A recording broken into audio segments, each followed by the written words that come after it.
첫 번째 이슈는 어제 있었던 청와대 회동부터 좀 다뤄보겠습니다. 굉장히 오랜 시간 해서 많은 내용이 있었지만요. 일단 눈길을 잡는 장면들이 있었습니다. 그래서 그 내용부터 좀 다뤄보죠. 한겨레입니다.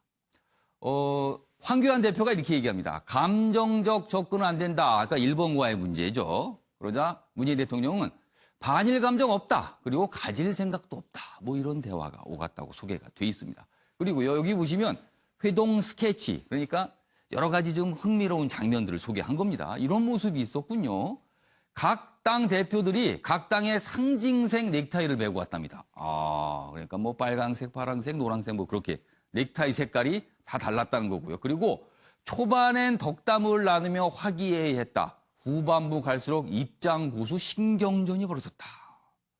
예화를 하면 할수록. 그리고요, 예정 시간을 1시간을 넘기면서 7시께 마무리됐다. 원래는요, 4시에 시작해서 6시 정도에 끝날 거거든요. 2시간. 근데 3시간까지 이어졌습니다. 문 대통령, 이렇게 얘기합니다. 저녁 먹으며 더 얘기하시죠. 그러니까 황교안 대표가 저는 일정이 있어서 식사는 다음에 이렇게 완곡하게 거절을 했다고 합니다. 이 모습도 굉장히 좀 흥미를 잡아요. 회동 뒤 1대1 대화 가지기도 했다. 바로 이 장면입니다. 다른 당대표들 모습은 안 보이죠? 회동이 다 끝난 다음에 문재인 대통령과 황교안 대표가 이렇게 창 앞에서 밖을 바라보면서 뭔가 지금 얘기를 합니다. 얘기하는 모습 보이시죠? 그리고 듣고 있습니다. 이 시간이 대략 한 90초 정도 됐다고 합니다. 무슨 얘기가 있었을까요? 궁금합니다. 알려지지는 않고 있어요. 자, 관련 기사 하나 더 있는데요. 보시죠. 예정 시간 넘겨 3시간 머리맡댔다. 문재인 대통령, 황교안 대표 따로 1분 30초간 대화다. 역시 같은 사진 전하고 있습니다. 여기 보시면 또 이모저모 소개했습니다. 청와대에서 옛 추억에 잠긴 황교안. 과거에 이제 국무회의 참석 등등해서 청와대 갔을 때 그때 기억을 되살렸다는 거예요. 그리고 심상정 정의당 대표에게 3번째 대표된 거 축하합니다. 이렇게 얘기하니까 심 대표 2번째인데요. 이렇게 또 말씀을 하셔갖고 분위기가 묘했다. 보혁 야당 간 미묘한 신경전이다. 이렇게 전하고 있습니다. 그리고요, 또 한 가지. 당대표들 청와대 참모에 격려하기도 했습니다. 그런데 이 모습도 있어요.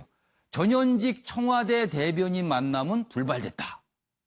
현직인 고민정 대변인, 전직인 민경욱 현재 한국당 대변인 얘기입니다. 얼마 전에 혈전이 있었죠. 여기 보세요. 그 내용이 있습니다. 이날 정치권 호사가들의 관심거리였던 전현직 청와대 대변인들의 불편한 만남은 불발됐습니다. 만남이 성사됐으면 사진이 나왔을 텐데요.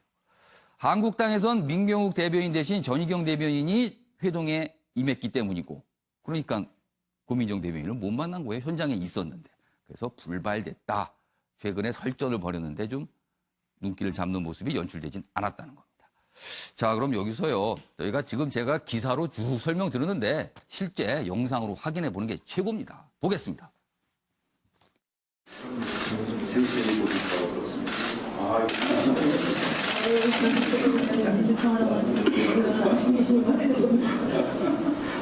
세 번째 대표를 축하드립니다.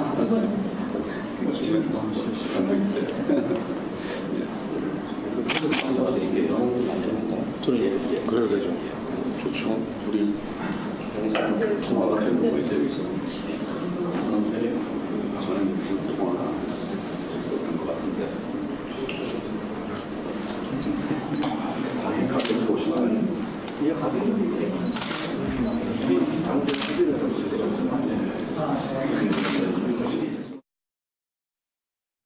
네, 앞서 보신 것처럼 문재인 대통령이 오기 전에 당대표끼리 대화한 모습 봤고요. 지금 문재인 대통령이 입장하는 모습이 보이고 있습니다. 저렇게 원형 테이블에 둘러 앉았습니다. 그리고 발언을 하고 있죠. 그리고 각 당의 넥타이 보이시죠? 색깔이 다 다릅니다. 각 당을 상징하는 넥타이를 맸다고 돼 있습니다. 그리고 초반에 모두 발언하면서 이게 덕담을 나누고 있습니다. 저 시간이 대통령과 5명의 대표니까요. 대략 한 50분 가까이 됐답니다. 그리고 지금 장면은요. 회동이 끝난 뒤에 대변인들이 모여서 지금 공동 발표문을 조율하는 모습입니다. 현장에서 바로 오가면서 메모도 하고 그렇습니다. 그리고 아까 신문에서 봤던 단독 회동, 90초간의 단독 회동 장면까지 돼 있습니다. 자, 윤경호 의원님. 많은 내용 저희가 소개해 드렸는데 일단 가장 눈길을 잡는 모습은요. 문재인 대통령이 회동 끝난 뒤에 7시잖아요. 저녁 시간입니다. 그러니까 저녁 식사를 함께 하고 가시죠. 그리고 더 얘기하시죠 했는데 황교안 대표가 일정이 있어서요. 라고 완곡히 거절했습니다. 어떻게 보면은 저녁 식사하고 간단한 술도 곁들이면은 더 깊은 얘기를 할 수 있는 기회가 되지 않을까 싶은데 좀 어떻게 보면 아쉽기도 하네요. 그렇습니다. 어떻게 보셨어요? 제가 보기에는 일정을 취소하고라도 예. 시간을 더 갖는 게 맞았다. 아, 그러니까 저렇게 5당 대표와 문재인 대통령의 회동이 이루어진 계기가 예. 다른 현안도 많지만 예. 일본의 경제 보복에 대해서 초당적으로 정치권이 청와대와 정부가 함께하는 모습을 좀 보여보자. 예. 또 한 목소리를 끌어낼 수 있으면 예. 내보자. 이런 취지였지 않습니까? 방금 자료화면에 있었습니다만 기자들이 있기 때문에 예. 마이크를 잡고 5분, 6분이 앉아 있는데도 마이크를 잡고 얘기를 해요. 예. 식사를 할 때는 마이크가 필요가 없게 그렇죠. 되거든요. 그리고 좀 더 얼굴 가까이 되게 되죠. 그렇습니다. 그리고 정부가 가지고 있는 일본과의 관계에서 예. 공개할 수 없는 예. 정보 그런 것들도 어, 5당 대표들에게 예. 자연스럽게 전달할 수 있고요. 예. 설명할 수 있고. 그렇죠. 좀 더 깊숙한 내용을 얘기할 수 있을 그렇습니다. 거예요. 정부든 정치권이든 공식적으로 할 수 있는 얘기와 어, 비공식적으로 할 수 있는 얘기라는 게 항상 나눠져 있기 때문에 만찬 자리는 그런 비공식적인 얘기를 전달도 할 수 있고 들을 수도 있는 그렇죠. 좋은 기회라는 점에서 그런 게 소통인 거죠. 그럼 만약에 어제 만찬이 이루어졌다면 3시간 회동, 그럼 만찬 해도 한 2시간을 갈 거 아닙니까? 그러면 5시간을 보게 되는 거예요. 그러면은 사실 굉장히 많은 얘기를 할 수 있거든요. 저는 사전에 실무자들의 조율이 있었겠지만 예. 오후 4시부터 6시까지라고 시간이 잡히기에 예. 이건 만찬도 할 수 있는 거구나라고 짐작을 했어요. 그렇죠. 가능성에 대해서 열어뒀죠. 그렇습니다. 기자들. 2시간이지만 처음에 인사 그리고 본론을 예, 얘기하다 예. 보면 당연히 시간이 더 연장이 될 거고 그러면 7시에 언저리에 접근을 한다면 예. 당연히 저는 만찬을 할 거라고 생각을 했는데 의외로 어. 황교안 대표가 저렇게 입장을 보였다는 거는 제가 보기엔 황 대표가 좀 생각을 짧게 하신 거 아닌가. 이수희 변호사, 한국당에 몸담고 계시니까 어떤 일정이 있었길래 취소가 안 됐을까요?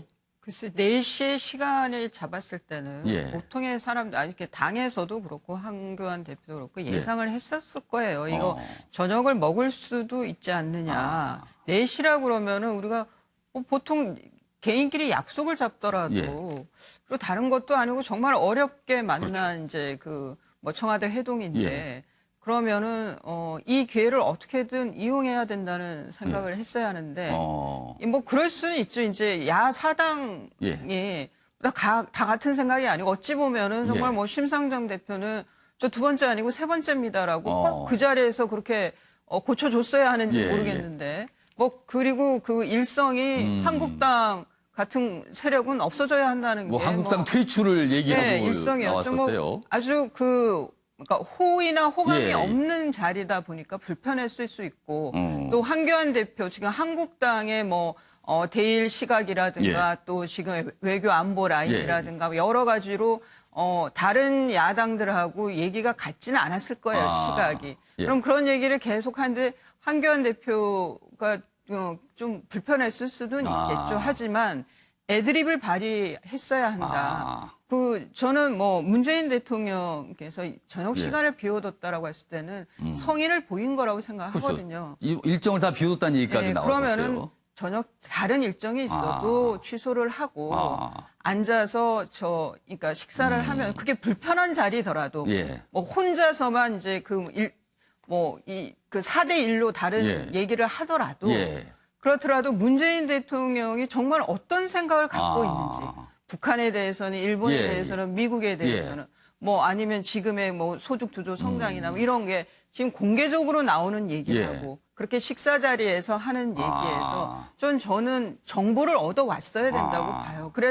그래야 대응도 더 좀 실속이 있을 수 있고. 그래 참 좋은 기회였는데. 아쉽다는 저는 참 많이 생각이시네요. 아쉽습니다. 좀 애드립을 발휘하는 게 좋았겠다. 그럼 이랬으면 어땠을까요? 문재인 대통령이 오늘 저녁 일정 다 비웠습니다. 저녁 온 김에 저녁 하면서 얘기 좀 더 하시죠. 그러니까 황교안 대표가 그럼 좋습니다. 그럼 저녁 말고요. 술도 좀 곁들이시죠. 라고 했으면 분위기가 좀 좋고 더 많은 얘기가 오갔을까 하는 약간 아쉬움이 좀 남긴 합니다만 아무튼 그럼에도 불구하고 3시간 정도 머리를 맞댔다는 건 분명히 의미가 있을 것 같습니다. 자, 그럼 어제 회동 중에서 굉장히 중요한 내용이 나왔어요. 그 내용 지금부터 다뤄보겠습니다. 보시죠. 바로 이겁니다. 정의용 국가안보실장 지소미아 재검토. 지소미아 하니까 무슨 소린가 싶죠? 이게 약자입니다. 영어 약자 발음인데요. 한일 군사정보보호협정을 말합니다. 그 얘기입니다. 지소미아 재검토 파장이다. 그러다 청와대 원론적 발언이다. 진화에 나섰다. 이렇게 됩니다. 내용 보시면 이렇습니다. 정의용 안보실장이 어제 그 회동에 참여를 했거든요. 그러니까 배석을 한 거죠. 이런 얘기를 합니다. 지금은 유지하겠다는 입장을 갖고 있으나 상황에 따라서 재검토할 수 있다. 재검토할 수 있다. 그러니까 파기할 수도 있다는 소리가 돼요. 자, 이 얘기는 왜 나왔냐면요. 심상정 정의당 대표 등이 일본이 한국을 화이트리스트 국가에서 제외할 경우 맞대응 카드로 지소미아 폐기를 해야 된다. 이렇게 주장하니까 설명하는 과정에서 재검토 얘기가 나온 겁니다. 다음 기사 보시죠. 여기가 똑같은 내용이 있는데요. 그러면은 이 지소미아 한일 군사정보보호협정 얘기가 왜 나왔을까? 여기 보면 군사정보보호협정 카드까지 꺼낸 청와대 한일 갈등 관여 미국을 겨냥한 메시지 아닌가. 그러니까 군사정보를 주고받는 건데 이게 문제가 발생하면 이게 미국이 불편해지거든요. 그러니까 미국 나서서 빨리 중지해라. 이런 압박 아니냐는 거죠. 여기 보시면 역시 같은 내용이 있습니다. 청와대는 이 얘기가 점점 좀 파장이 커지니까 원론적인 입장을 얘기한 것이다. 이런 발언입니다. 자, 그럼 여기서요. 이와 관련해서 심상정 대표가 어제 오전에 한 발언이 있거든요. 저희가 영상으로 확인해 보겠습니다. 일본은 지금 한국을 파이트 리스트에서 제외하겠다고 예고를 했습니다. 일본이 실제로 이런 조치를 취한다면 이것은 일본이 대한민국을 안보 파트너로 인정하지 않는 것을 의미합니다. 그렇기 때문에 우리 정부는 한일 군사정보보호협정 파기를 진지하게 검토해야 한다고 생각합니다. 1년 단위로 연장되는 이 협정이 파기되려면 만료 3개월 전인 8월 23일까지 일본에 통보를 해야 됩니다. 일본이 자초한 일인 만큼 명분이 있습니다. 그리고 미국의 협력을 효과적으로 이끌어내는 계기가 될 것으로 생각합니다. 네, 영상이 어제 오전이 아니라 어제 청와대 회동에서 심상정 대표가 한 발언이었습니다. 바로 잡겠습니다. 자, 지소미아 한일 군사정보보호협정. 구체적으로 말씀을 드리면요. 우리는 일본으로부터 일본이 위성 등을 통해서 파악한 북한 정보를 받고요. 우리는 대신에 이른바 휴민트, 사람을 통해서 얻은 정보 또는 감청을 통해서 얻은 북한 정보를 일본에 넘겨줍니다. 서로 교환하는 거죠. 그런데 이 협정은요, 1년마다 갱신을 하게 돼 있습니다. 그래서 올해 11월까지인데 그 전에 우리가 갱신 안 하면 파기가 되는 겁니다. 그 카드를 쓸 수 있느냐, 없느냐가 관건인 겁니다. 자, 최철현 교수님. 이 카드, 지소미아 파기 카드, 추가 보복이 있을 때 써야 됩니까? 써서는 안 되는 겁니까? 어떻게 보세요? 이 부분 조금 더 신중할 필요가 있을 것 같아요. 저는 정의당 심상정 대표의 말에 기본적으로 동의를 합니다. 예. 왜냐하면 지금 화이트리스트가 8월 1일부터 화이트리스트 배제죠, 말하자면. 예. 화이트리스트라는 거는 일본의 전략 물자 수출 우대 국가에서 우리를 배제한다는 얘기예요. 그러니까 우방국 대우를 하겠다는 건데 거기서 빼겠다는 거예요. 거죠. 다시 예. 말하면 또 이런 얘기도 했었어요, 지난번에 일본이. 예. 일본이 한국에 수출하는 물자가 예. 다른 나라를 거쳐서 일본의 안보를 위협할 수 있다. 이런 얘기도 했고 북한을 통해서 나갈 수 있다는 말도 했어요. 예. 그런 말들은 우리 대한민국을 안보 우방에서 제외하겠다는 얘기나 마찬가지 그렇죠. 얘기거든요. 그 얘기는 뭐 심상정 대표 얘기가 정확하게 맞는 얘기인데 그런 관점에서 본다면 서로 안보에 관해서 믿지 못한다는 얘기 아니겠어요? 안보에 관해서 믿지 못하는 나라에게 군사 그 정보를 준다는 건 말이 안 되죠. 상식적으로 볼 때. 논리상으로 그렇게 연결될 수 그렇죠. 있겠군요. 당연하죠. 안보에 있어서 믿을 수 없다. 부신을 하는데 예. 어떻게 그런 정보를 줄 수가 있겠어요. 그런데 이 군사정보보호협정이라는 건 2016년도에 맺어졌어요. 예. 그리고 2012년도에 이명박 정부 때 이걸 하려다가 이제 비공개로 하려다 안 돼서 다시 유예됐다가 2016년도에 맺어진 예. 건데 2014년도에는 이제 한미일 군사약정이 있어요. 보호협정에 관련된. 거기에 따라서 정보를 교환했는데 미국이 반드시 개입돼야 하는 것이기 때문에 한일 간에 맺은 거거든요. 필요하게 합니다. 근데 지금 이제 여러 가지 상황이 있는데 아직 변수가 몇 개 남아 있잖아요. 참여연 선거가 끝나면 또 어떻게 될지 모르는 변수가 하나 있고 예. 8월 1일 날 이제 파이트 리스트 배제가 진짜 이루어질지 며칠 안 남았습니다. 예, 이런 예. 변수가 있기 때문에 전 야당 대표로서 저런 얘기를 꺼내는 거는 예. 일본을 압박한다는 의미에서 굉장한 의미가 있는 카드예요. 어. 그러나 저거를 만약에 그런 것들이 실현됐다 하더라도 예. 우리가 일방적으로 파기를 통보하는 거는 예. 그건 우리가 지금 국제 여론전을 펼쳐가는 상황이기 때문에 좀 신중할 필요 있다. 단지 이제 우리와 일본 사이에 이런 부분들이 점점 이제 확대되고 확산된다 한다면 그땐 불가피하게 저는 뭐 군사보호 협정 저 파기도 저는 뭐 꺼낼 카드라고 생각하는데 당장 좀 신중해야 된다. 지금은 신중해야 된다는 네, 입장이시네요. 그렇습니다. 김건학 교수님은 어떻게 보세요? 저도 뭐 최 교수님 생각과 좀 유사합니다. 예. 그런데 이제 하나 좀 정확하게 우리가 짚고 넘어가야 예. 되는 거는 지금 정용 실장이 얘기하는 것과 예. 심상정 대표 얘기하는 게 다른 거예요. 그러니까 그렇죠.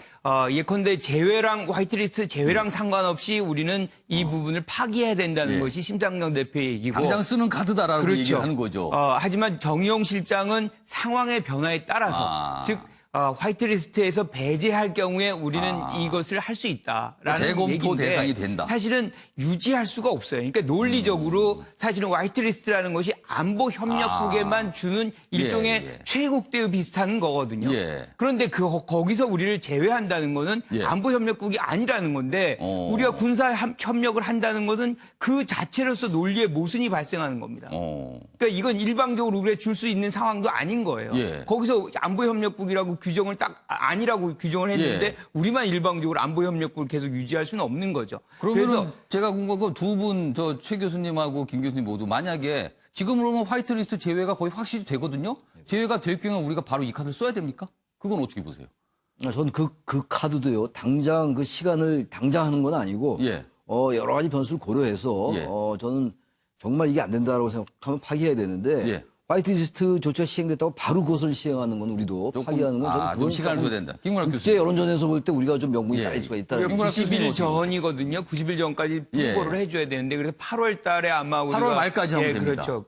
저는 8월 말까지 일정 부분 미국이 역할을 안 한다거나 또는 일본의 어떤 변화도 없다거나 한다 예. 그러면 저는 뭐 그 길을 선택할 수밖에 없다 이렇게 생각합니다. 어제 청와대에서 나온 내용 중에서 가장 주목되거든요. 일본도 아마 이 내용 굉장히 예의주시하면서 보고 있을 겁니다. 그리고 경고로 받아들일 수도 있을 것 같습니다. 그런데 좀 생각해 볼 문제는요. 서로 주고받는 협정이거든요. 그 정보를 주고받기로 한 협정인데 우리가 주는 게 더 가치가 있는 건지 일본에서 받는 게 더 가치가 있는 건지 이것도 좀 따져봐야 되는 게 아닌가 싶기도 합니다. 사실은. 알겠습니다.